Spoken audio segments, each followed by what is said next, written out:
A-League goal goes to a familiar face. Bessart, Barisha. It's Connor Kane on the left. Alessandro Diamante, the ball on a string. And Diamante! The Western Service crew are celebrating. And welcome back. And what a week in the A-League. CCM pretty much napalmed the Bulls. Glory lost at home in an almost shocking fashion by the Raw. The Melbourne Derby ended in a draw, and West United were completely pantsed by the Smurfs. This week we are joined by Kelsey and Jay. How's your week been, gents?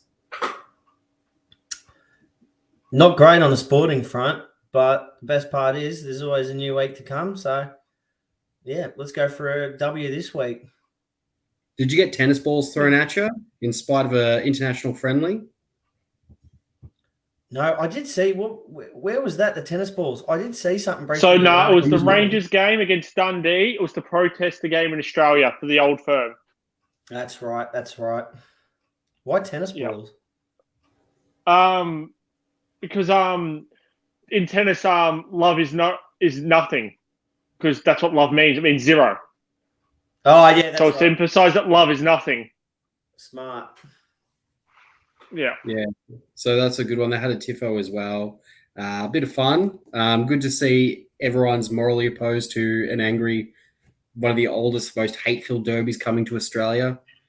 Even like the Australian Rangers fan group were trying to organise like safe transport for their families and stuff. Like could be a real like culture change for Australian football. I think having something that pivotal here.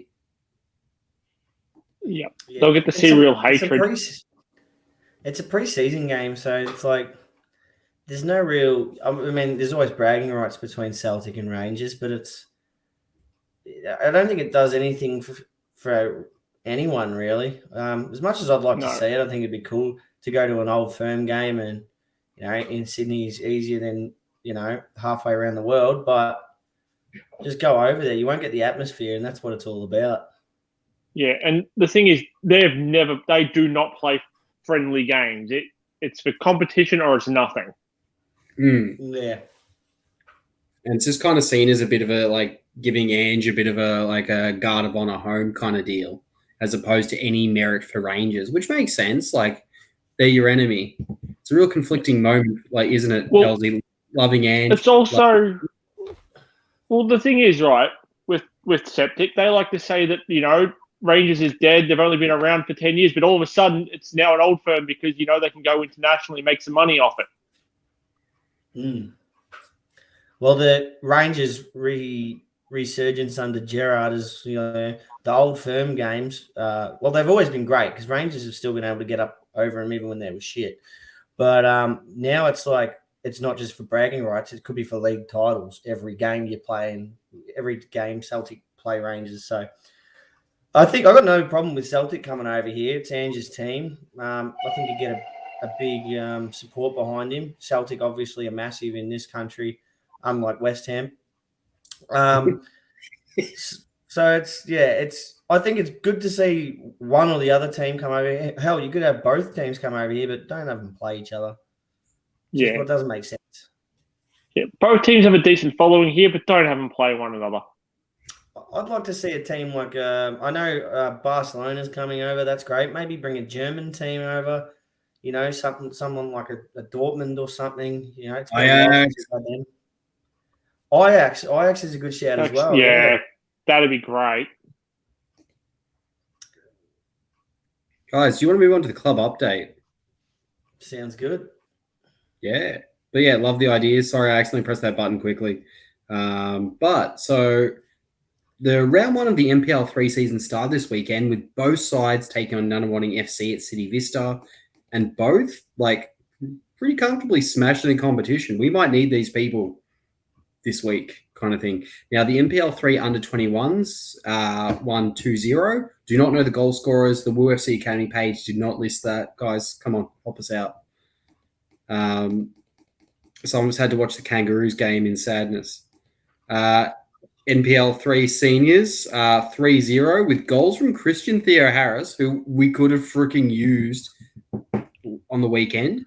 Jade Najovsky, apologies if I butchered that name, and Sebastian Lamonaco. Again, apologies. They each scored 1 goal. Pretty good. Shout out to them. Good to see the WNPL sides doing well. Diamante appears to still be injured. There's been no updates issued by the club. Kilkenny has returned to England due to a personal matter, and I'd like to just say my condolences to the family. Do you guys want to talk about the NPL or any of that stuff? No, I'll send my condolences as well. Yeah, I think we're all sad to hear the news. Hopefully, Neil's family is okay, and hopefully it all goes smoothly. He can get back over here soon. Although family is what's truly important. So take all the time you need. Yeah. Yeah, especially with I think he has a young family as well. Did you guys see the ad the team put out today with Jamie Young and Neil Kilkenny talking about underage, young gambling with young people, Yes. particularly men, that we the age bracket which I'm no longer a part of. I jumped in before you could tease me, Kelsey. Is one of the most common to makes up a third of all gamblers, which is crazy. And as someone who doesn't like gambling, I appreciate the club doing this. But is it a bit ironic that the league has a gambling sponsor? Is that weird? We are sponsored by Sportsbet, or at least at one point we had a Sportsbet or someone had a partnership with us. I don't think there's anything wrong with gambling. I think there's problems with irresponsible gambling. I just hate and it's what they're trying to push. I hate the amount of advertisement of gambling during games. See ad breaks. The footy is way worse with it than the soccer. They have, constant ad breaks for gambling, and then you don't even watch boxing or UFC or anything like that because they literally have the live odds on the side of the ring pretty much at times. I think it's definitely a problem for a lot of young people, especially now that it's prevalent on the internet. So I think it's a good problem for the club to be tackling. Flip side of that. Oh, you go, Kelsey. No, you go. It's fine. Sorry, I was just going to say, on the flip side of, say, clubs and leagues, with sponsorships coming from gambling probably being a large money, is a good way to get income, I can see why a lot of clubs would take money from gambling companies. It's a very easy source of revenue. It's like getting money from the fossil fuel industry. It's a major way of their major sponsors. I get it. It's just a bit of a question. Like I said, there's nothing inherently wrong with it. It's just everything in moderation. And when you're getting constantly blasted with ads all the time, it's like maybe you could cut back a little bit on that, guys. Yeah. It's also very targeted to specific audiences. Yeah. The way the ads are done and that. So that's probably the biggest thing. I kind of like that at least they're trying to, educate a little bit and, provide alternative options like not gambling. Or gambling responsibly. I never remembered. I watched obviously a lot of AFL as a kid. Never remember seeing any gambling ads back then. And then maybe 10 years ago when it all started popping up on the internet, it's sort of taken off from there, and it's only gotten worse. Even though the government and anti-gambling organizations, they're all very well aware of what's going on. But I think there's just too much money in it for them to do anything about it. Well, you just look at one last point I'll make before we move on is you look at every club's website. Most clubs have some sort of official betting partner, or usually on their site, the pop-up ads are usually some sort of gambling-related ad. That's a good point. It's such a major revenue stream for clubs and leagues. So, and especially the question is, how do you monetize your league moving forward in the streaming era where money might not be as available as it has been in the past? It's an open question, I think. At least we don't have clubs or stadiums named after betting sponsors over here yet. Not that I'm aware of. Like Bet365 Stadium. Poor Stoke. That is an atrocious name for a stadium. I've actually been past that stadium. Yeah, It's the sign is massive. The Britannia Stadium. Yeah. Yeah. Yeah. That is bad. Yeah, or the National England Rugby League ground. Yeah. That's why. That is even worse. Now, we'll move on. Do you guys want to get into the game review? Yeah. Let's quickly. Yeah, trust me, I wrote this today and I was just like, I want to write this. But to be honest, this season hasn't been filled with this many disappointments. Now let's get into the spiel. A loss, and a draw. What a topsy-turvy series of games we have had against Sydney FC this season. Sydney FC managed to draw 3,269 people to Nostrada Jubilee Stadium. What were your thoughts in this game where two top six sides were competing in a premium time slot? Look, I think for Sydney, though, it's not really considered we're not really considered anything to them. And I think that was reflected by the crowd number. Also, Sydney, I don't think they've had large crowds all season, have they? West Sydney Wanderers and Victory, nothing. Yeah, no. So that's the thing. They look for those two games, and then their core supporter base turn up to the rest of the games, and then for the rivalries, that's when all the people come out for. Yeah, especially if you look at the cove between this game and the Western Sydney game, it's literally a tenth the size. Which is very disappointing because, they're a club that the league's pretty much pushed, won multiple championships over the last few years, and they're not getting great crowd numbers, so it just doesn't reflect on the league very well at all. One more thing I'll point out, though, with New South Wales as a whole, doesn't matter what sport it is, they tend to be more generally TV watchers than attenders. And that's across the board for all their sports. I think there's a number of factors there. They've also been kind of a little bit they've been moving around home grounds a bit as well, like Togara and whatnot. So they've had a few. I think I butchered that name, but they've had a few different home grounds. They were kind of settled at ANZ for a while, from memory. I think that's not helping the situation, but it kind of looks bad for when the league went one of you you'd say that one of the top sides from a state's getting 3-2. On a Saturday night slot, primo kickoff time.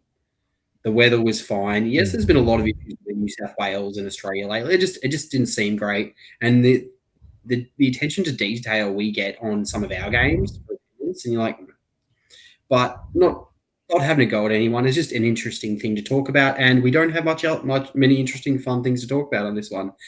I'll get into it a bit further.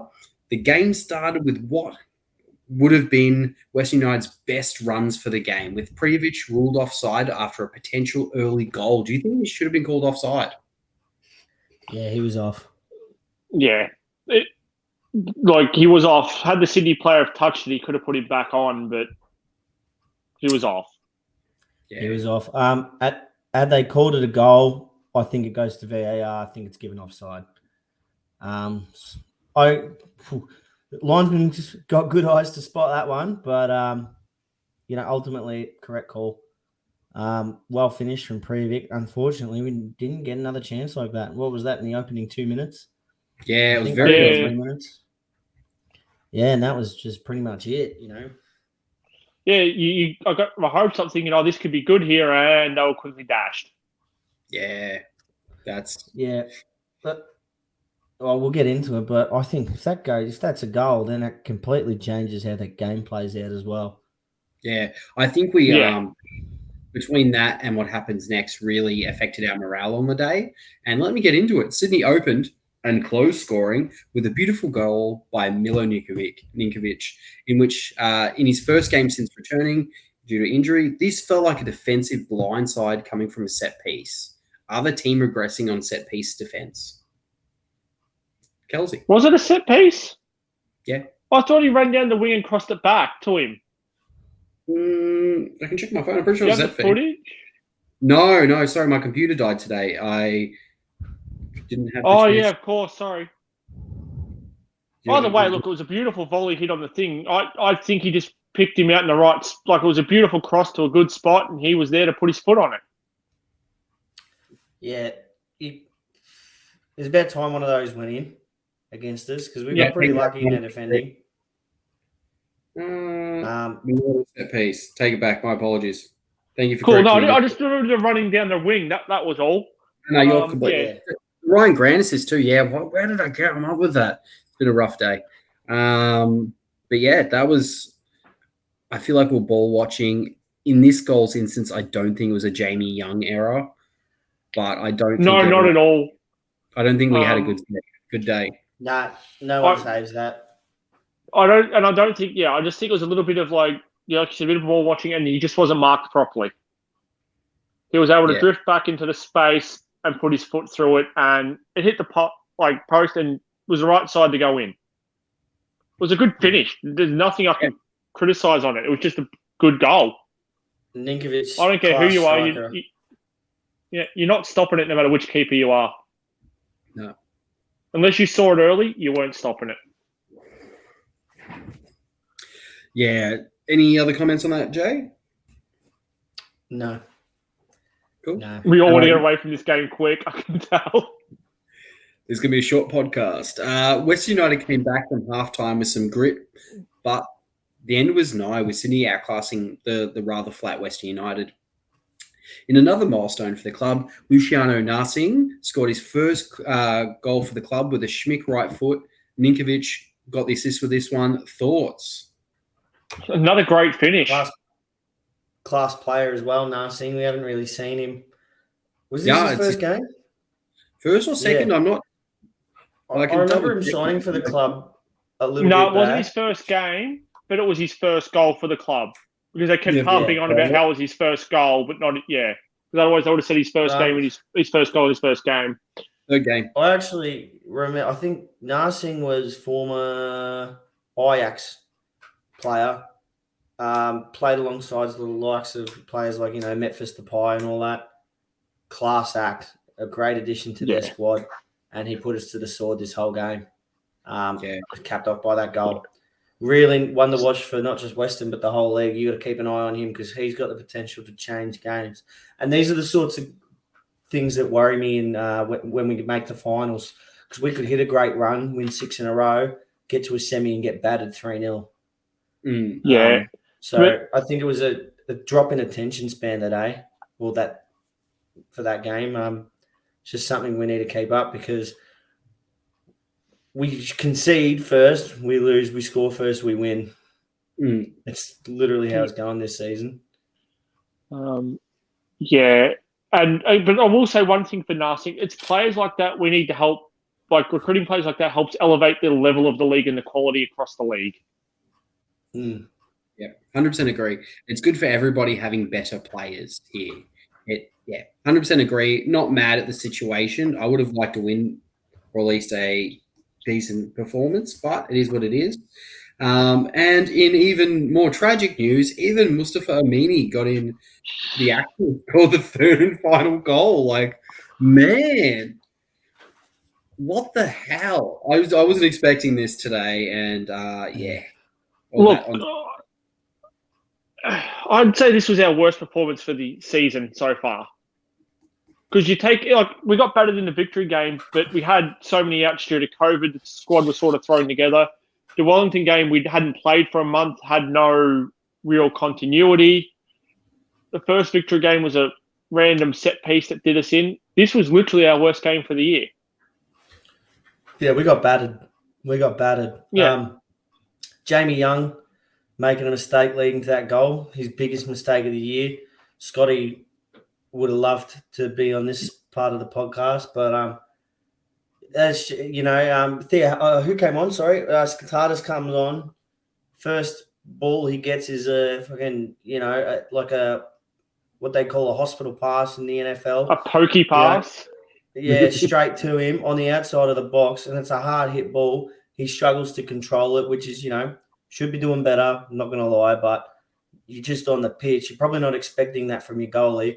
Loses it. Mamini's just, I'll take that, scores a goal. And that was the end of our game. Because even at 2-0, I thought, man, we could get a goal back here and, save some pride. But 3-0, we were done. And it really did kill the game off because nothing happened after that. Literally nothing happened.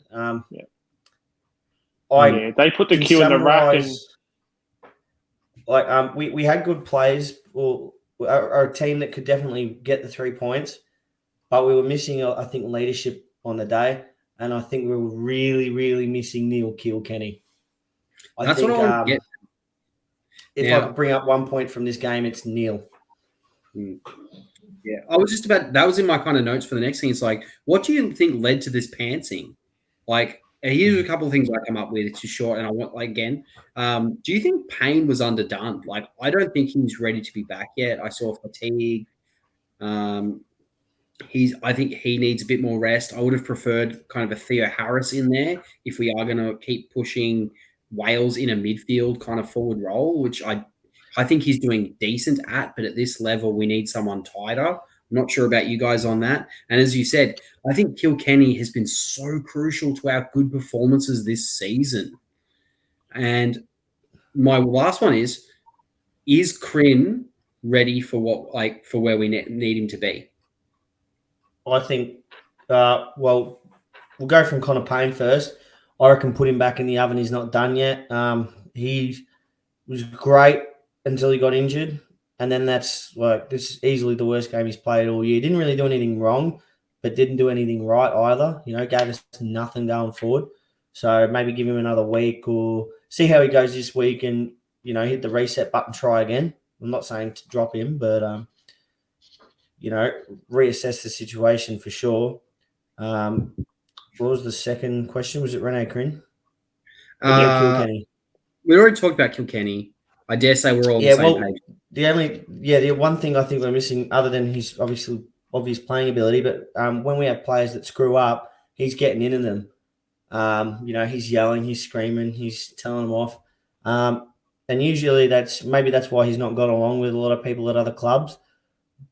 But at this club, when you've got so much youth, you need that experience to pull you up. And I think we were lacking that. I think players like Wales, especially Wales off the top of my head, could really use a kick in the arse sometimes, even though he's one of our best players. And on Rene Crin, I think he'd benefit with having Diamante around him, some more quality around him. He might be a bit undercooked as well. But he's had good games. That City game, he played quite well. He played quite well in his debut. It was a bad night for everyone, really. Yeah. We've put our votes in, but they were very hard. It was hard to pull votes out of that bunch. It's a real, just to finish, it's a real reset, go again. Yeah. To me, I think the easiest way to sum it up is I have a feeling it was the loss that we had to have. It was just coming. So a flat performance was coming. You look at it, outside of Risdon, we were missing a lot. We were missing three of our key leaders because Topos Stanley didn't start, Diamante wasn't available, and neither was Kilkenny. That's a lot of leadership and a lot of experience just missing right there that helps guide those players. Whilst they all, take their money, his performances haven't been, the greatest this season. He does bring a lot of leadership and experience in situations. We were just missing a bit this game, and it just caught us. Like you said, Payne was underdone. I think we all agree there. Wales doesn't seem to, although he tries his best in the midfield, he's not really a midfield player. It was just, we're on a hiding to nothing in that game. Yeah. I also think it's, like you say, it's a loss we had to have. It's probably a loss we've actually sort of deserved as well because, although we've had, some rough runs with the refs this year or at times this year, we've also got very lucky to pick up 3 points from some of our games where we probably only deserve one. And, we cop a caning this time. It's probably deserved at some point in the season. So I think you're right there, Kelsey. The other point I want to make and just to finish up is this is a good loss for Aloisi, Fox and all them to just meet up and go, all right, they can learn a lot from this one. They can unpack it. The 1-0 wins sometimes paper over any cracks. That this one they can look at objectively, go, where did it break down? What went wrong? What do we have to fix ahead of? Because look, I'd say we're all pretty confident we're finishing in a top 6 spot. We're going to be playing in the finals, I would say most likely, bar a capitulation. This is something where they can start to reset it now and get it ready for that kind of football at the end of the year. And we can bounce back this week and still go top of the table. If all things considered, if everything goes our way, games in hand, we're not even out of. It's not like we lost this game or we're out of contention for the top two. We can still fly home here. But if you look at the last time we lost the game, which was to Wellington, we went on a month and a half tear where we didn't lose. So we can do that again. I'll take a 3-0 loss every month and a half, or a couple goal loss every month and a half if we can go on a spree. As long as the next one's on the eve of the finals, so we go undefeated through the finals. Yes. That's my only little asterisk there. On that note of that, Melbourne City, who also have 2 games this week, will still be two games behind them coming Saturday, regardless of our score. So so we're still traveling well in that the Premier's play. So that's a good thing to know. But as you said, moving back, let's wrap her up so we don't have to have I'm just glad we haven't had to do this 12 times like we did last year. Oh, that was a grind. Yeah. Especially 6 in a row. Yeah. So the final score was justified on the team's performance, and I think we're on the up from here. Sometimes do a bit of a speed bump. Yeah. Now, do you guys want to get into votes? Yeah. Now, before I do my votes, are you going to read the others? And is someone's vote still standing here for the one vote? Yep, he's voted. All right, then I'm right. Perfect. That's fine. Yeah, Scott voted that way. I'll read who isn't here, and you guys can read your own. So Leb voted 3 to Garuccio, 2 to Lustica, 1 to DWH. Scott did 3 to Garuccio, 2 to Amai, 1 to Ryan Scott, who was on the bench. Scott was quite upset by this game. Long story short, understandable. It's being a football fan is quite emotional. I'll do mine next. So I gave 3 to Garuccio. I gave 2 to Noah Botic on his debut. There wasn't a lot to take away good from this game, so I thought get him on the scoreboard. I want to see more from him. I want to see more from our youth, and 1 to Lustica. So he's been pretty consistent in our midfield all year. Who wants to go next? Do you want to take it? I went 3 Garuccio, 2 MI, 1 Lustica. They were really the most solid players. Can't really say they did much. All had good passing accuracy. Tomoki, as always, running hard. Lustica getting a lot of the ball in midfield, just not being able to do too much with it, but still not doing anything poorly. Move on. Yeah. So, look, I think we all agree, out of the one shining light in the game was probably Ben Garuccio. So I've gone Ben Garuccio. I've gone Lustica for 2. Now, I was going to give it my 1, but if we're going to start donkey voting things, I'm going to give Jamie Young 1 because I feel if Ryan Scott had been in goals, it probably would have been 5 or 6-0. We once gave Ryan Scott 3 votes in a 5-0 panting, so I think I can justify Jamie Young for this one. Look, I'm not going to say it would have been worse. I'm not going to say it would have been any better. No, I'm not going to say we're losing that game. Regardless, our goalkeepers didn't cost us that game. Now to actually be serious, my 1 vote is Amai. I just written in that in the spreadsheet. Thanks, man. Sorry, dude. Look, I just wanted to look. I don't think we should be donkey voting things. That's all.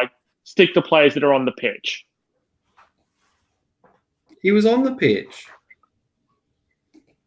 Okay, people who actually officially played in the game and didn't sit on the substitutes bench for 90 plus minutes.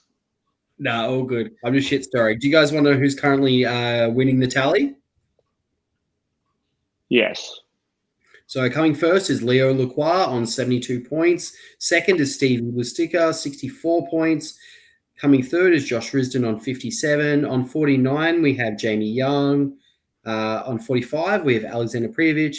Ben Garuccio is on 43. Connor Payne coming 6th on 33. Neil Kilkenny's on 7th on 28.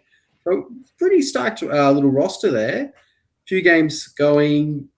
It's a pretty safe lead, but on that note, we haven't mentioned this yet about this game, but that back pass from Leo Lacroix to Jamie Young, that was horrible. Oh, we hadn't mentioned it yet. Look, it was Lacroix's worst game for the club. He just had a bad day at the office. Yeah, I'm going to say if he has a bad day, we all have a bad day. He really looked lost. He looked out of position a lot of the time, like he didn't know where he's supposed to be. And it was weird seeing that because he's not done that, but hopefully it can be fixed going into next week. He was also cramping a lot during that game, I noticed. He kept doing a lot of stretching. He had one of his legs taped up as well. I think it was his right leg. Yeah. I wonder if he was a bit underdone in that game as well. Yeah. Well, it has been very humid recently as well. A lot of cramping going on. If you watch the footy, the AFL this round, a lot of cramping going on there as well. Players completely sieging up and having to be subbed for 10 minutes at a time. And so it's it's not great weather for soccer. No. And the Europeans all say the hardest part of coming over is adapting to the heat and humidity of the Australian conditions. Because, for them, it should be like winter, autumn, spring type deal, mild, seasonable weather, and instead they're playing in humidity. Yeah. Which really does make it a challenging league. He hit the ground running as well, remember? He's pretty much played most games. Like in contrast to our other internationals who came here for this season, he's been here the whole time. He was fit straight off the bat. So I'm a little bit more understanding. But I think we should talk about sports, mate. If you're as passionate about West United as we are, you don't want to miss any of this season's A-League live action. And the easiest, quickest, and best way to catch every game from every angle is with A-League Live app. Search for A-League Live on Sportsmate, the Apple Google Play stores, links in description. And yeah, we use it for everything. Settling arguments, understanding fixtures. Don't we, Kelsey? We do. Especially if someone played any minutes on the pitch, for example. Sorry, I couldn't help myself. But look, I can see it's your brain. good for its stats. Obviously, we didn't need many this week because it was such just a brutal loss. We didn't need to really delve into the fact we got pummeled across the stat sheet. But, 20. How many games do we play in a season? 27? 26 plus finals. Okay, so 25 out of 26 games, we rely on it. There's just one game where we might not want to look at the stats too much. I did trying to write this sheet today, and I was like, yeah, no, I'm good. Yeah, they were there. We could have referenced them. We chose not to, not through no fault of Sportsmate, purely just through it was a bad game. Yeah, not my favorite. But again, it happens. I'm not concerned like we were last season when we fell off. Whereas we do have a lot of travel over the next 8 or so rounds. Yeah. Is it like a 3-5 split or something? Yes. It's pretty. For home versus away, I say. Yeah, I think it's predominantly a home, like an away strip because we've got Tassie, Canning's home. We've got one more Ballarat game. I think maybe one more Amy Park, and that's it. Yeah, I thought as much. And the rest is on the road, so at least we should be playing Perth. No, wait, we already played there. I don't even know the rest of our fixture. I don't look at the fixture like. I think we got CCM a couple of times, I think. Positive, we play CCM up there and down here. Yeah, we played in Ballarat, and then I think they were our last game for the season. Yeah. How we finish with them. I hope the cum dog doesn't smash us. Would we have another game against Wellington? I would have thought so. Yeah. So after this week, we don't play Victory again. We won't play Sydney again. We won't play Perth again. We won't play. No, we won't play City again either. You have Perth again. That's the teams we've all played them 3 times. So you play one side. Every side plays twice, and then 4 teams you play 3 times. And this is our 3rd game against Victory. So it'll be the last time we play them until we meet in the final. We would have CCM twice. There'll be MacArthur, Western Sydney. Go. I got the list. So Wednesday we have Victory. Then on Saturday we have Raw. Then at Mars Stadium on the 2nd of April we have CCM. The 16th of April we have Perth in Tassie. On the 19th of April, the Tuesday night, we have MacArthur. Then on the 23rd of April, we have Adelaide in Adelaide. And our final game of the regular season is the 30th of April at Central Coast. There we go. Oh, yeah, no, we did play Western Sydney twice. Now that I remember it. Yeah, that would make sense. I'm going to go on a road trip for the last game of the season, I think, if it's a weekend. Well, Ballarat is our last home game in Victoria against CCM. Oh, really? Yeah. When's that again? What's the date for that one? In April. What date? Sorry, cut out as you said it. 2nd of April. Second. Cool. Douche. Wow, that sucks. But I mean, we did see a lot of footy played in. I think like we played 6 or 7 games in Victoria in a row at the start of the season, so it was bound to even out at some point. I was just thinking before. I'm glad. Well, I hope that this is our last season affected by COVID, because the fixtures have just been an absolute fucking disaster this year, and I'm so over midweek games. I don't mind, if you play a couple a year or a season, that'll be all right, even 3. But like we're playing 5, 6 games now midweek. It's just not good, especially when you got FA Cup and stuff mixed into that as well. It's just not worth it. ACL, we aren't affected by ACL, but that's affected scheduling for everyone. It's just we've got Socceroos Thursday night as well, so you're going to lose some great players like Bruno Fornaroli, who's going to play for his home country. Yeah. Hey, congratulations to him, though. He spent more time in Australia than Harry Super. You know what I mean? Yeah, I mean it's great, but we're fucked if we got to get Bruno Fornaroli, and it's not good. But they've been hit by a COVID outbreak. Goodwin can't play. Josh Risdon, get in there. Yeah. No, they love Ryan Scott. Not Ryan Scott. What's his face? Ryan Grant. Well, that's because of Graham Arnold. Obviously, played a lot with him in Sydney, so he's going to have favouritism there. Let's get on the game review, guys, because we've got 2 of these to do. Let's go. So on Wednesday, the 23rd of the 3rd, Victory hosts Western United at Amy Park at 7:05 p.m. Bouncing back from the devastating loss, what do you think we'll need to do to beat the 6th-placed Melbourne Victory, who have beaten us twice this season? Score 3 goals. Why not 10? Why not 10? Well, 10 works too, but 3 goals. 3 goals, get them 2-0 by the 70th minute, and we're pretty safe. But 3 goals, and we are 100% safe. I think if we score 3 goals at any point in this match, we walk away with at least you'd want a point. But either score a bunch of goals or don't let Victory get anywhere near our net. And I don't think that's happening. And maybe get a bit more of the ball, because we have been sitting back a bit recently, and I'm not a big fan of it. Kelsey, thoughts?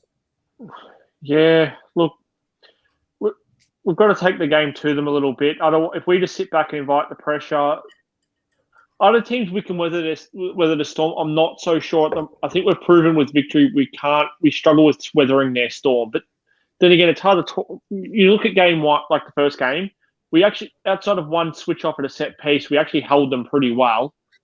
The second game, it was a weird, thrown together squad. So I don't know. Really what we need for this game is some quality back in the side, like some players who, aren't as injured or underdone. Hopefully, Lacroix can bounce back. Hopefully Payne's a bit more ready. Diamante. I don't know. I was about to say him, but I don't know how long he's out for.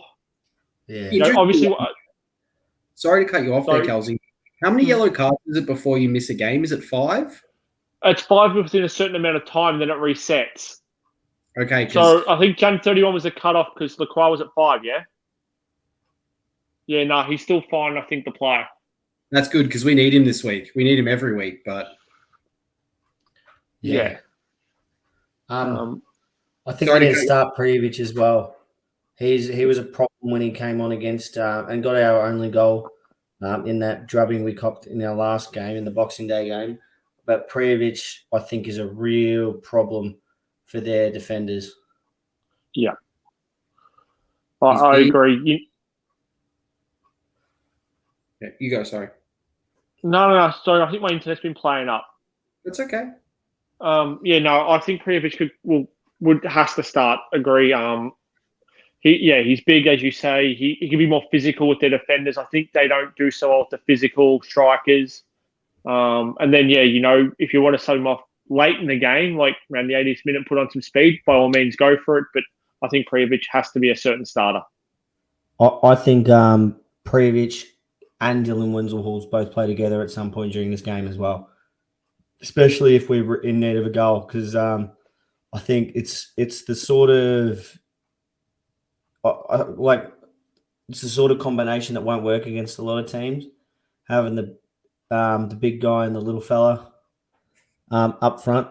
But I think it will work against Victory. I think they'll sort of lose their marbles a bit, and we'll be able to get some goals. But it requires a lot of pressure, and we haven't been asserting pressure. We've been happy to soak it up, but we haven't been pressuring anyone the last few weeks. We've just been hopping on the counter, and last week we just couldn't because Sydney figured out our game plan. So maybe Johnny's got to switch it up. Honestly, I think it's going to be an exciting game. I've got, we talk shit every week, about what we might see. I've got no idea. Honestly, no idea how we're going to show up. We could win 3-0. We could lose 3-0. We could draw. This game for me is like our hardest score prediction of the year so far. Yeah, like it could easily be 0-0. It could be 3-3, as you said. It could be a 4-3. It could be 3-0. It could be anything. Literally anything. Yeah. On that note, I'm going to ask you guys for score predictions. 3-0 Western.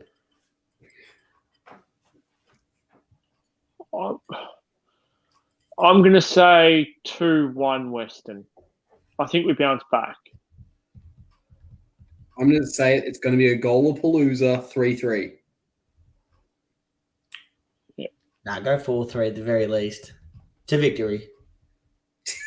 No, I go 3-2, but I think it's going to be high scoring. Both teams are going to be really chasing just to put them in the net. And, yeah, I think it's going to be high scoring. I think it's going to be 3-3. We score late in the first half, midway through the second, and late in the second. Yeah, I'll take it as long as we get a point. Kelsey, where are you at? Yeah, I'll still stick with my 2-1. Okay. Yeah.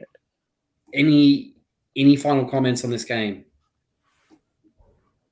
Get down there if you can. It's going to be rough midweek game, but there's going to be a lot of Victory boys showing up. So show them who at least the second best team in Melbourne is, because City aren't going to show up to their midweek games. We might as well. Yeah, Kelsey. Nah, I'm interested to see this game because I genuinely don't know what's going to happen. I think it's going to really be a good kind of precursor of how the rest of our season is going to land with what squad availability we currently have. But yeah, do you guys want to move on to our next game? Oh, preview? Yeah. I just realized I still got the Sportsmate soccer ball there. I'm a bit lazy on that one today. So, on an interesting note, we have a tied highest win percentage against Perth Glory and Brisbane Roar with 66.67% of games played. Well, let's dive into it. Don't you mean we've won 66.67% of the games we have played? Not we've played 66.67 games against them? 66.66, whatever. Get off my case, Kelsey. If you got to play 66% of our games against them and win 66% of them, that's points. I feel like having that Charlie Day numbers, that numbers that had a big day. I rushed through this so hard. But yeah, we've got a good win percentage against Perth Glory and Brisbane Roar. They're tied. So it's our third game in 7 days. We take on Brisbane Roar at Dolphins Stadium.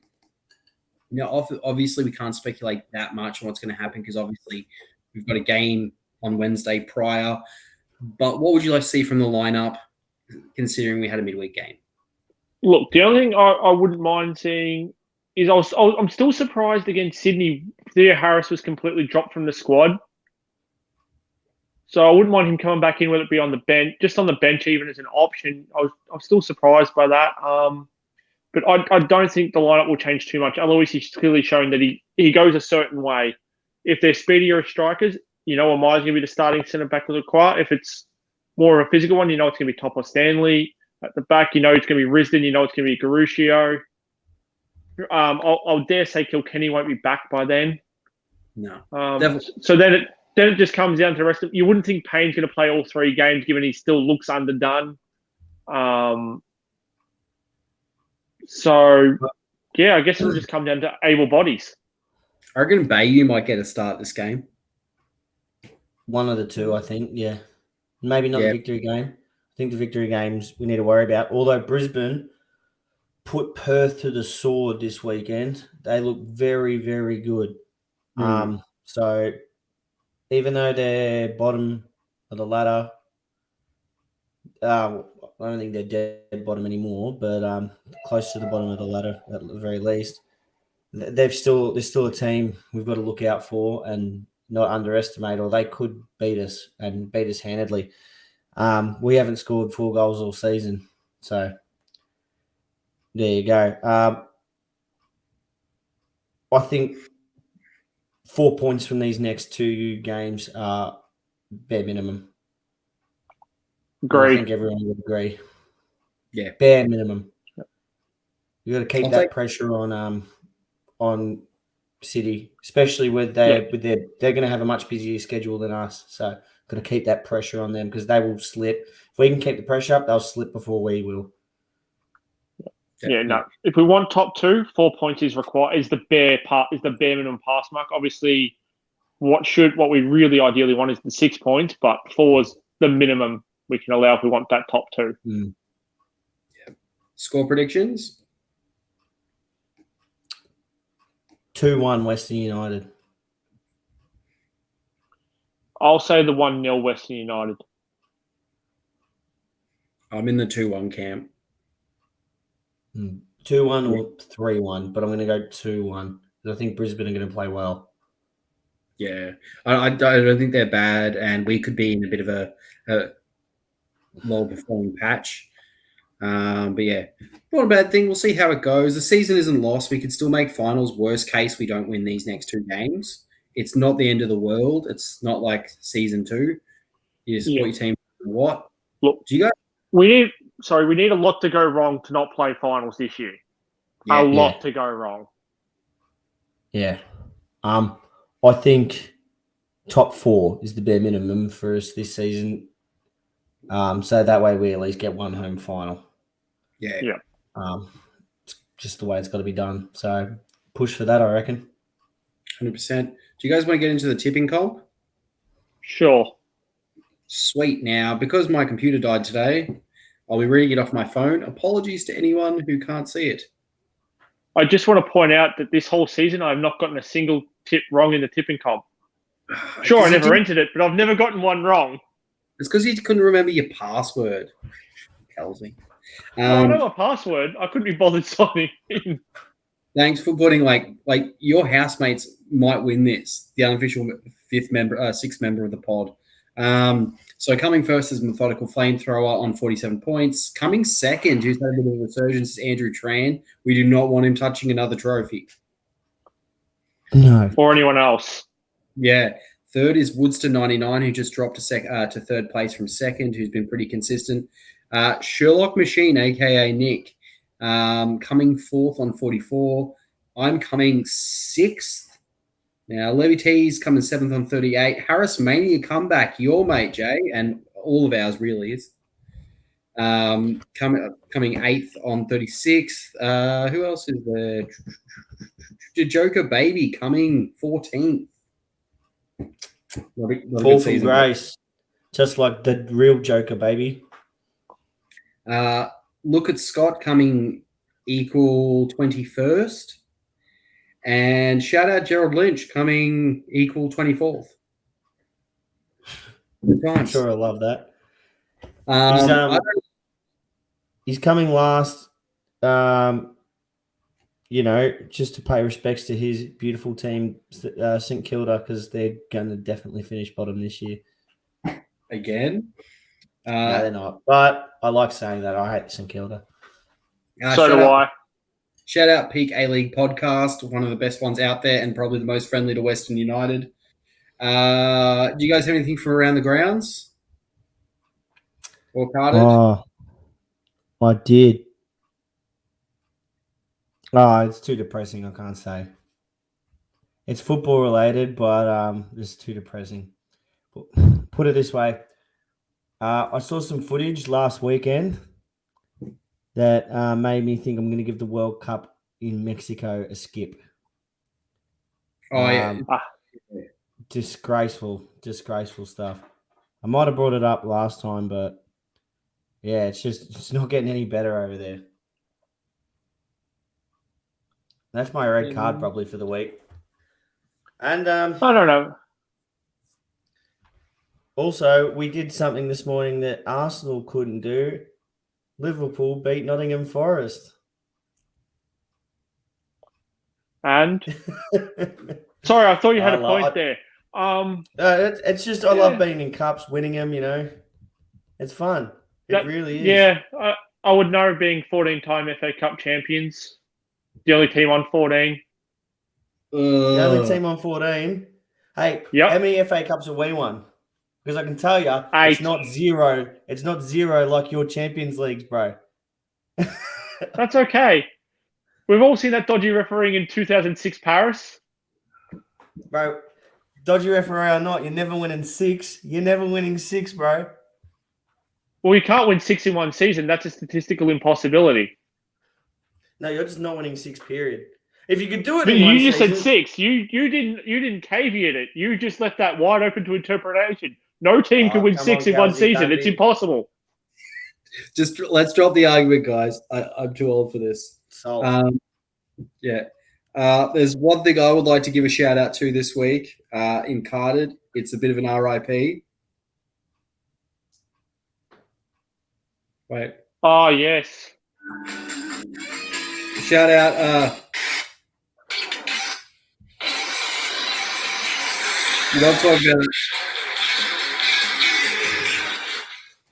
RIP Scott Hall. Leb and I spoke about it last week. It was the day before he left. Shout out Scott Hall. RIP the bad guy. One of my favorite wrestlers growing up. Yeah. Throughout the TV title because it didn't come with free TV dinners. Respect. Yep. Good egg. Good wrestler. Had his troubles. Did his best. Just quickly, while we got time, we're just probably wrapping up a bit early, but I wanted to get your guys' opinions on it as well. Going off script a little bit here. We have Socceroos versus Japan on Thursday. How do we think that's going down, boys? It is a must win. Oh, Fornaroli's They like to, no offense, they're in Saudi Arabia. I think they're going to dog us in the last 2 matches. I think they're going to go, both teams will play for the draw. I think that'll happen too. But I don't see us scoring. Like, I watched Japan's last game and they have players like, Tomiyasu, who's at Arsenal, Minamino, Liverpool. Well, he won't play. He's still injured. Tomiyasu injured? Tomiyasu's been injured since the League Cup loss to Liverpool at home. Okay. Well, yeah, they've still got players. They've got players all around Europe at the moment, Japan. We're not looking, we don't have anywhere near the caliber. It's going to be a real long night in Sydney, I think. Bruno Fornaroli or not. I like seeing Bruno in the team, to be completely honest. I think it's cool. But it also doesn't reflect well on the game in Australia that the only reason Bruno's in there is because we have a severe lack of strikers. And who's our main man at the moment? Taggart, isn't it? Taggart. I think he's injured. Nikita Rivitskaya. I think he's injured as well. I butchered the name. Sorry, but yeah, we. It's just I think it's a low point in Australian football, considering where we were just 5 years ago, 6 years ago, winning an Asian Champions League with not a great squad, but a squad that played well. Now, I think I think it's make or break for Corica. Sorry, not Corica. Graham Arnold. You this mean game because Senior? yeah, well, people wanted Ange out. Oh. Since Ange's been out, we've played abysmally. Oh, come on now. We could get thumped 6-0 and Robbie Slater will still write a positive article about Graham Arnold. Yeah, I honestly think Arnold. Well, I think the only way Arnold keeps his job is if he qualifies for a World Cup. And I think we're not going to qualify for this World Cup. And that's the first time this is the first time, like in living memory since 2006, where I truly believe we won't qualify for that World Cup. I think it's going to be rough. I think, going back to your original thing, though, Japan will play for the draw. They'll go for the win if it's there. If we give them a wide open opportunity, they'll do it. But other than that, Japan is going to stay defensively resolute, aim for the draw, get the point, and move on because then they know they're safe. Yeah. Yeah. If we do go for the World Cup, the fun part is we're probably going to have to do it the hard way again. And the hard way involves a lot of fun times. Like some of my most fun Socceroos memories are us making the World Cup and winning those knockout games against teams from South America. So that'll be fun, but I don't see it happening. This is the first World Cup run where I don't have any hope for us whatsoever. Usually I'm pretty optimistic because anything can happen, but I think we're in big, big trouble.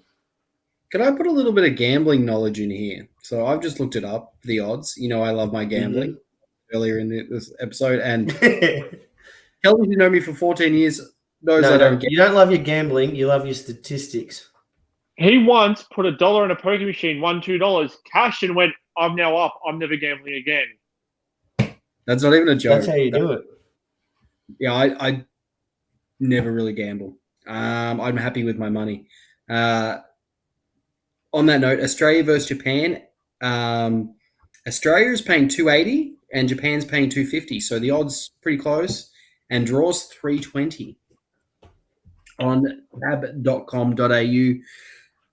I'm not encouraging gambling. Pretty much pick 'em odds, but I reckon there's might be a bit of money to be made on Japan, but who knows? They might. I think you might be right, Kelsey. They might just play for a draw, play it safe.